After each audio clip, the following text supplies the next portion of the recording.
Security was already standing behind my chair when Richard cleared his throat. "You have 10 minutes. Daisy," he said, sliding a single sheet of paper across the table. "We're eliminating your position. The board agrees we need someone more, aligned with our future direction. And frankly, your resistance to streamlining oversight has slowed innovation." Streamlining oversight, that was the official reason. The unofficial one was sitting 2 seats to his right, Evan Holbrook, 24, fresh out of college with a degree in digital branding, and exactly 0 hours inside a regulatory review. He was already logged into my presentation screen. "Before I tell you what happened next, I'm curious, where are you listening from right now? What's the temperature like where you are? Drop it in the comments. I read everyone. And if stories like this matter to you, stories about accountability and quiet strength, consider subscribing. Your support doesn't just grow this channel, it helps these lessons reach someone who might need them today. I had spent 12 years as head of strategic compliance, building the risk control architecture that kept this company from collapsing under 3 separate federal inquiries. I designed the early warning audit triggers. I rewrote the reporting framework that saved us over $42 million in avoided penalties. When a supplier fraud scandal almost detonated our freight division, I was the one who stayed 72 straight hours to rebuild the documentation trail before regulators arrived. But today, I was resistant. Richard adjusted his cufflinks. Fresh blood beats outdated loyalty. Outdated loyalty. That's what he called a compliance officer who refused to remove audit checkpoints just because they were inconvenient. No one spoke. Not when my badge was deactivated mid-meeting. Not when Evan casually rotated my laptop toward himself like it had always belonged to him. Humiliation has a sound. It's quiet. It's the scrape of your own chair against polished flooring while executives avoid eye contact. "I understand," I said evenly. 9 minutes later, my office was empty. On the 10th, I left my access card on the desk. No protest, no performance. The elevator doors closed. I watched my reflection calm, controlled. When they opened in the lobby, my phone vibrated. Crestfall Capital. "Daisy," the managing partner said, voice steady. "We're acquiring a company with serious structural compliance failures. We need someone who knows how to prevent federal scrutiny before it happens. Would you consider building a system from the ground up?" I glanced back at the tower behind me. "Yes," I replied. "I'd love to rebuild something properly. What you're about to hear is a dramatized story. Created with AI assistance for storytelling and educational purposes, it isn't based on any specific person or organization. I hope it resonates with you. And if tonight's not the right time for it, that's okay too. Get some rest. Take care of yourself. And I'll see you in the next one." 6 months later, the experiment was in full swing. Evan Holbrook announced that the internal audit process was bloated and anti-innovation. He eliminated 3 compliance checkpoints I had built, calling them redundant. According to him, speed mattered more than scrutiny. Richard proudly reposted the announcement on LinkedIn, bragging that he had modernized operational governance for a new era. The comments were full of applause emojis. None of them had ever sat across from a federal auditor, from a distance. I watched the dominoes begin to lean. I remembered the $18 million vendor deal I once blocked because a minor data discrepancy triggered my early warning system. The finance team had called me paranoid. 2 weeks later, we uncovered falsified shipping records and shell invoices. That paranoia saved the company from a public investigation. Now those early warning triggers were gone. Internal risk reports started surfacing missed disclosures, incomplete documentation, vendor irregularities. They were labeled low priority, efficiency over caution. Then the quarterly audit failed, 17%. That's how much the company's stock dropped in 3 trading days after the auditors cited material weaknesses in oversight. Richard blamed market volatility. Evan blamed legacy resistance. Accountability was apparently obsolete too. Meanwhile, my career had taken a different direction. I was now Chief Operating Officer of a rapidly scaling logistics firm, up 280% year over year. Last week, We finalized the acquisition of a 51% stake in Richard's primary regional competitor. And restructuring, I've learned, is always easier from the inside. The letter arrived on a Tuesday morning, stamped with the seal no executive ever wants to see. The Securities and Exchange Commission had opened a formal inquiry into reporting discrepancies tied to the failed quarterly audit. The language was precise material weaknesses, potential misstatements, control deficiencies. I read every word without blinking. 6 months ago, I would have been the one coordinating the response, building the document trail, managing the regulators' access. Now I watched from a distance, quiet and composed. Richard reacted exactly as I expected, in an internal memo leaked to industry reporters. He cited accounting misinterpretations and blamed the finance team for procedural lapses. He called it a technical misunderstanding. Accountability, once again, traveled downward. Evan, the architect of streamlined oversight, stopped appearing in leadership meetings. His calendar went blank. Innovation, apparently, had scheduling conflicts. I didn't intervene. I didn't call anyone. I didn't send a warning. But I remembered something Richard had forgotten. When I built the compliance framework 12 years earlier, I embedded a non-negotiable log retention clause. All system overrides, audit modifications, and approval changes were automatically archived for 24 months in an encrypted backup environment. It wasn't dramatic. It was procedural. Quiet safeguards rarely make headlines. During the Nephew experiment, 3 of my eliminated checkpoints required formal override signatures. Those overrides were logged, time-stamped, attributed, from my office as COO of a different company. I reviewed public filings and waited. The investigation widened. Shareholder attorneys began circling. Richard gave interviews insisting the controls had been simplified responsibly. Simplified. Power doesn't always announce itself. Sometimes it waits for the right recipient. 2 weeks after the inquiry began, the board of directors received an anonymous package. No return address. Inside a secure digital copy of archived system logs detailing who authorized the removal of compliance checkpoints and when. Not commentary, not accusation. Just data. I didn't confirm anything. I didn't need to.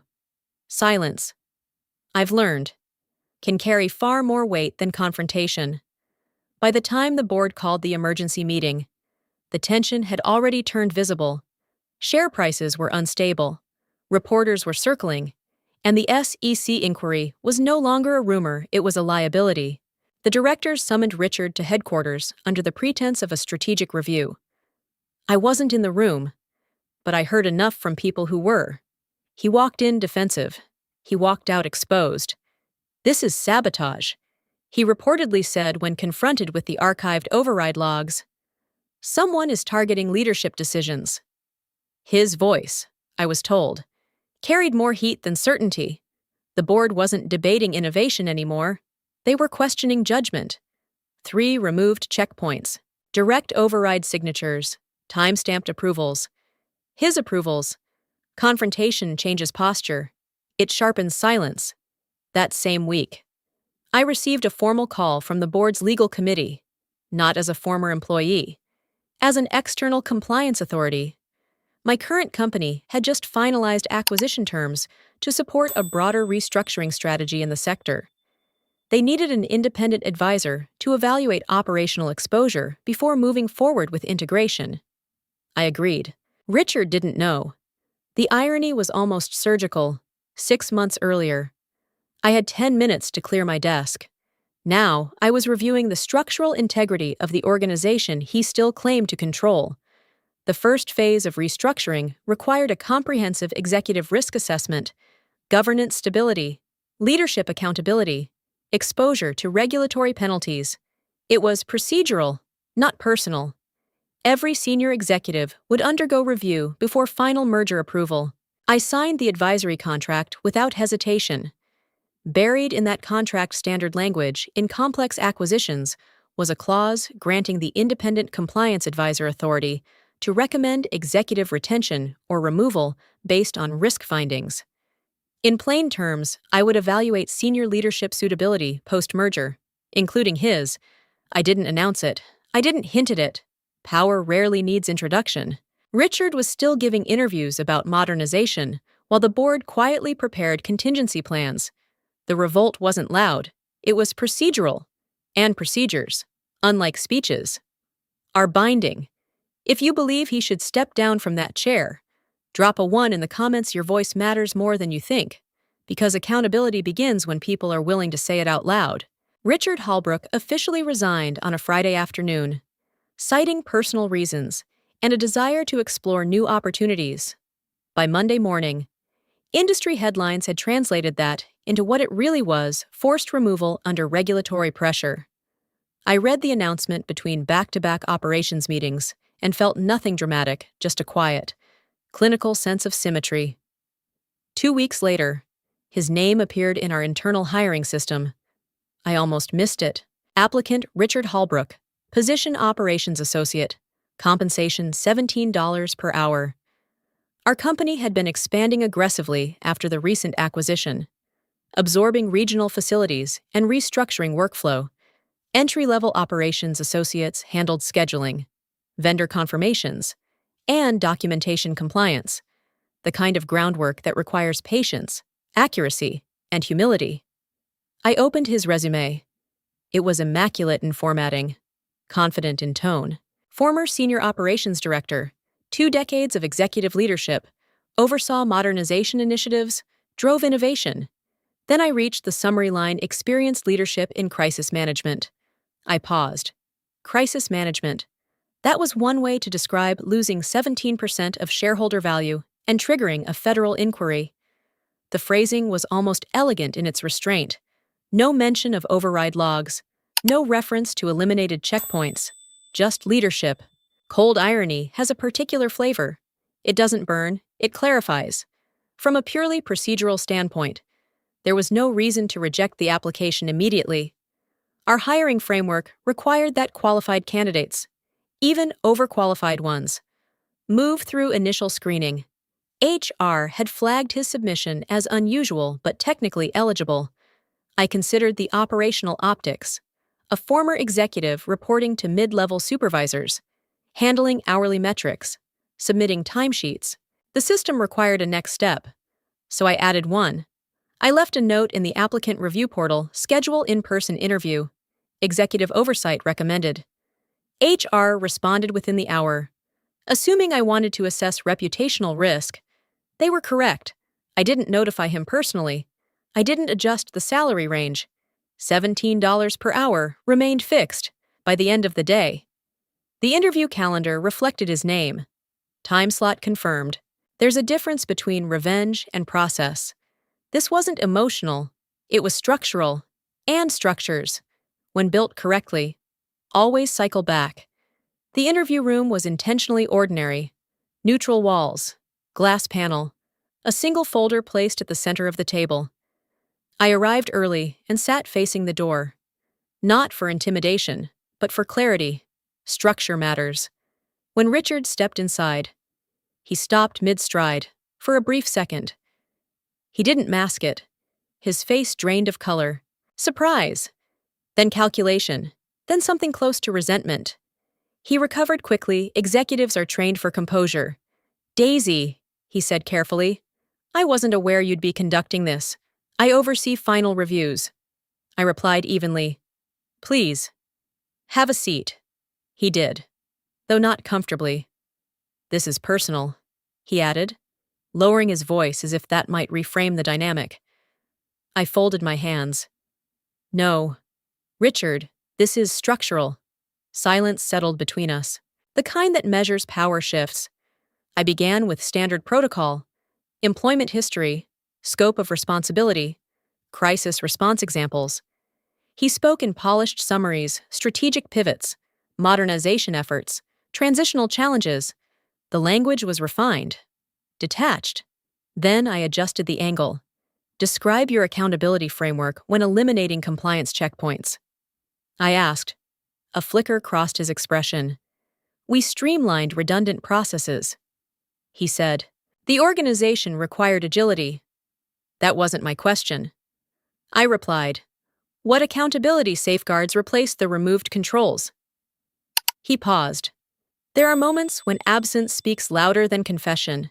His resume claimed expertise in crisis management, yet he couldn't articulate the preventive architecture that would have avoided one.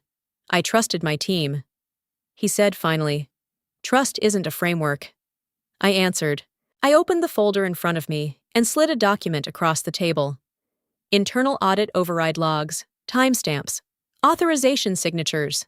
His name, clearly marked beside 3 removed compliance triggers. He stared at it.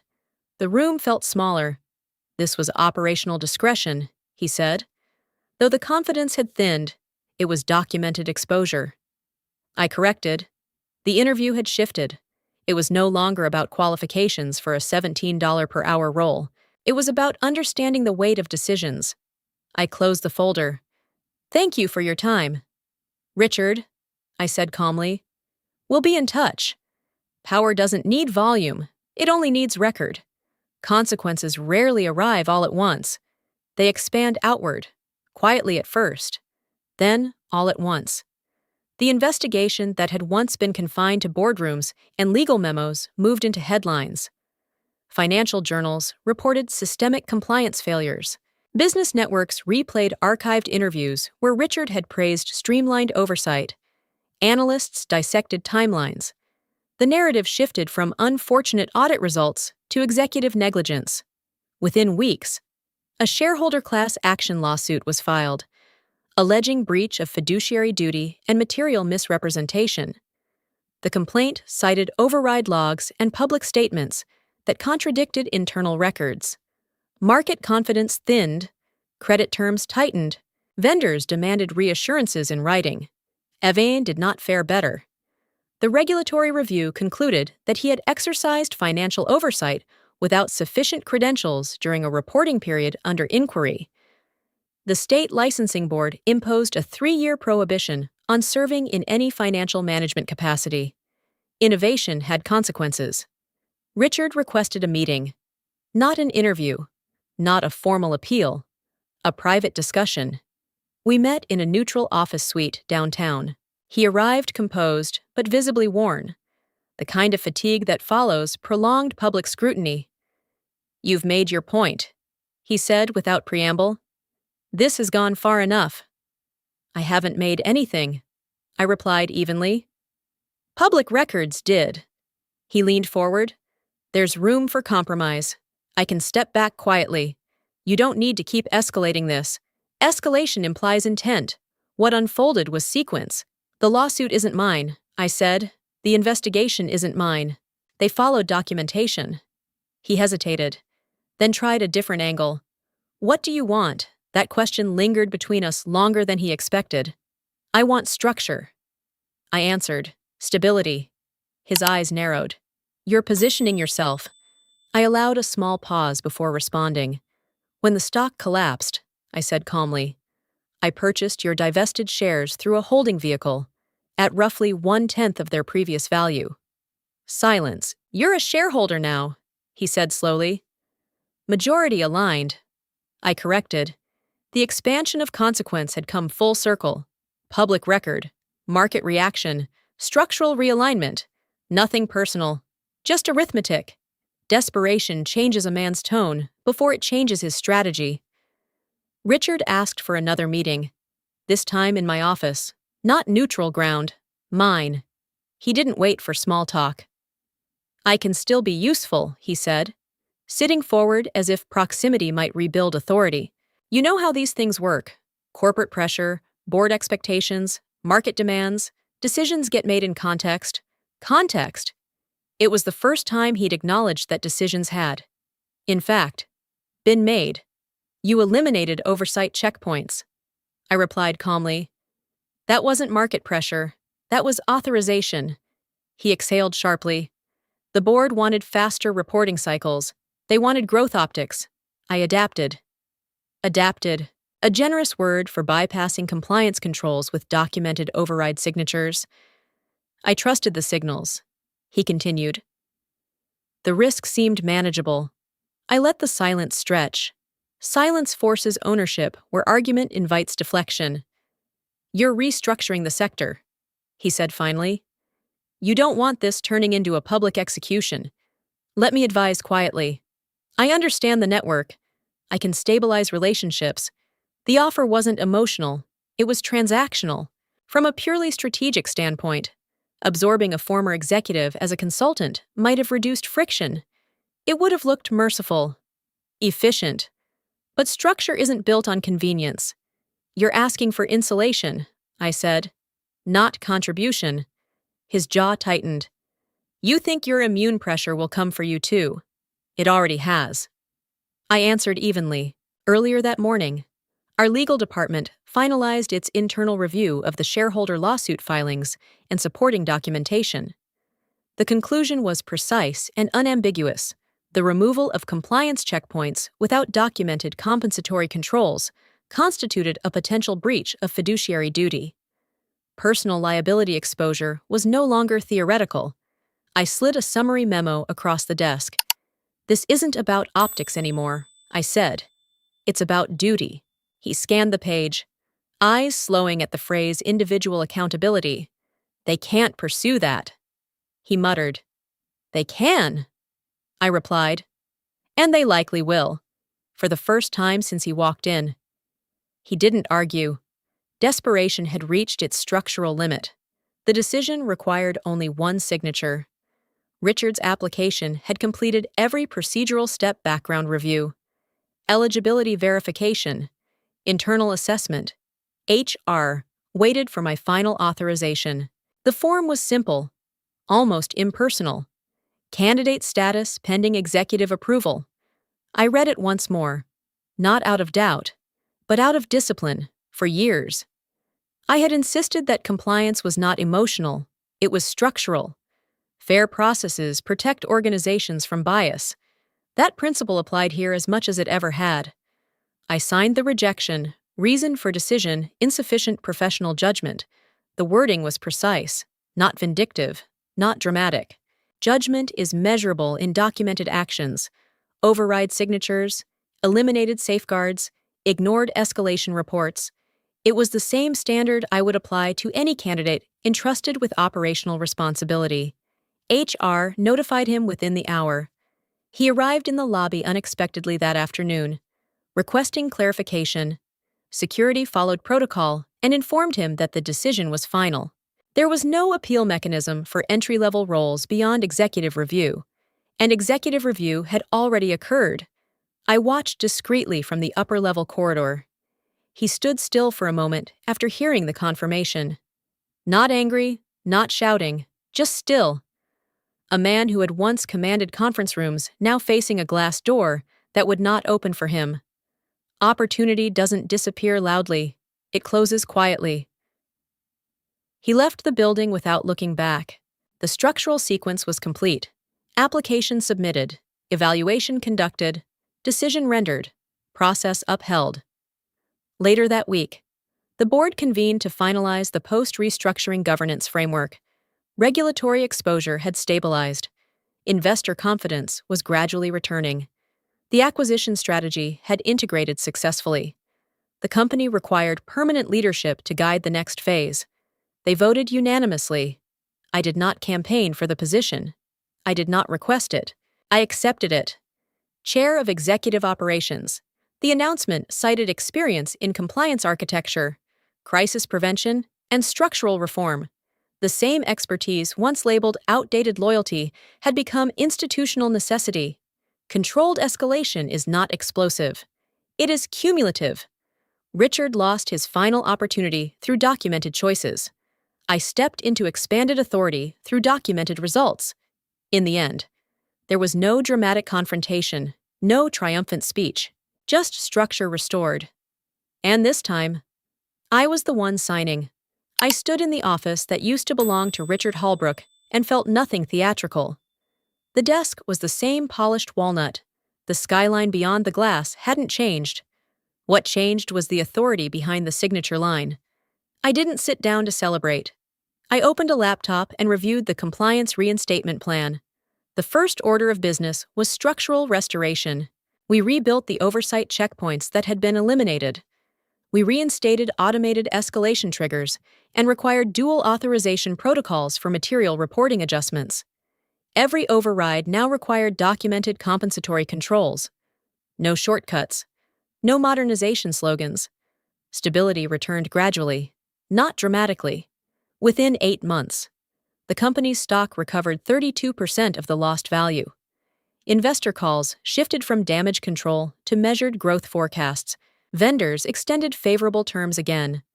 Regulators closed the inquiry with corrective actions implemented and verified. Evan pivoted careers. Public filings listed him in a marketing role at a small startup unrelated to financial management. Innovation redirected. Richard listed himself as an independent consultant. Industry contacts told me inquiries were sparse. Reputation is difficult to rebuild once documentation contradicts narrative. I kept the office minimal. No awards on the wall. No framed headlines. Justice, when it's structural, doesn't require applause. One afternoon, a hiring manager asked whether to consider a candidate with impressive credentials but weak compliance history. I reviewed the file and handed it back. We don't hire amateurs. What this taught me wasn't about revenge. It was about structure. Titles can be taken in 10 minutes. Reputation can be questioned in one meeting. But the systems you build, the discipline you practice, and the integrity you document, those stay. I didn't win because I fought louder. I won because I kept records, stayed calm, and let consequences follow logic. That's not dramatic. It's durable. If you were in that room, given 10 minutes to disappear, what would you protect first, your pride or your proof? That's not a rhetorical question. I'd genuinely like to know where you're listening from and what you would have done differently. Stories like this aren't just entertainment. They remind people that quiet strength matters, that documentation matters, that patience can outlast power. If this resonated with you, consider subscribing. One click from you helps this story reach someone who might be doubting their own resilience right now. Leave a comment, share your perspective. Hit like not for me, but for the person who needs to hear that integrity still has leverage. This story was fully created and produced by our team. We do not copy or borrow content from any other channel. Thank you for staying with us and listening until the end.